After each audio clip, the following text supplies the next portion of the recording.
So hello and welcome back in my channel. अब हम शुरू करने वाले हैं इफ़ एल्स स्टेटमेंट्स कि पाइथन में हम इफ़ एल्स स्टेटमेंट्स कैसे यूज़ होते हैं, कैसे यूज़ करते हैं, इफ़ एल्स स्टेटमेंट्स होती क्या है। अब इफ़ एल्स में जैसे कि नेम ही सजेस्ट कर रहा है कि अगर ऐसा हुआ तो ऐसा हो जाए, नहीं ऐसा हुआ तो ऐसा हो जाए।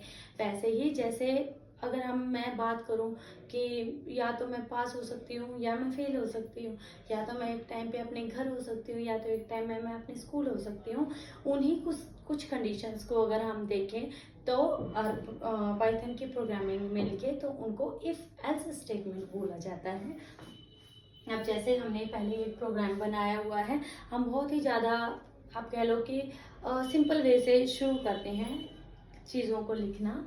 हमने एक वेरिएबल लिया है n equal to int input enter number कि n एक वेरिएबल है। वेरिएबल हम कैसे चूज करते हैं, जैसे हम मैथ्स में लिखते हैं कि n की वैल्यू मान लो 48 है, n की वैल्यू 5 है, a की वैल्यू 6 है या x की वैल्यू 8 है।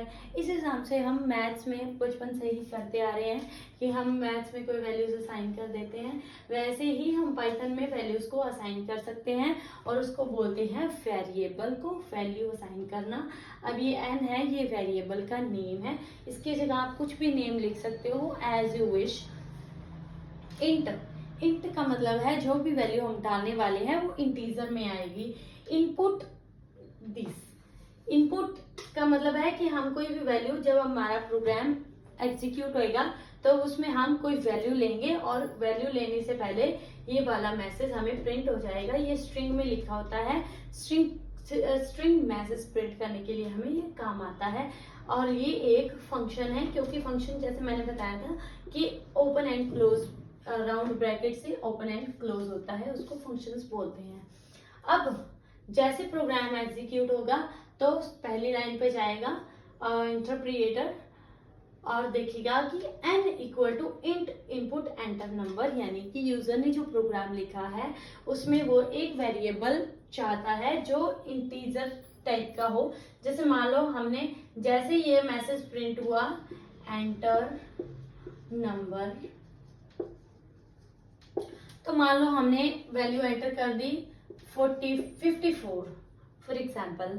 अब ये दूसरी लाइन पे आएगा और देखेगा कि इफ n कितना था हमारा 54 is greater than 33, condition true है कि 54 33 से ग्रेटर है, तो क्या प्रिंट हो जाएगा, पास प्रिंट हो जाएगा।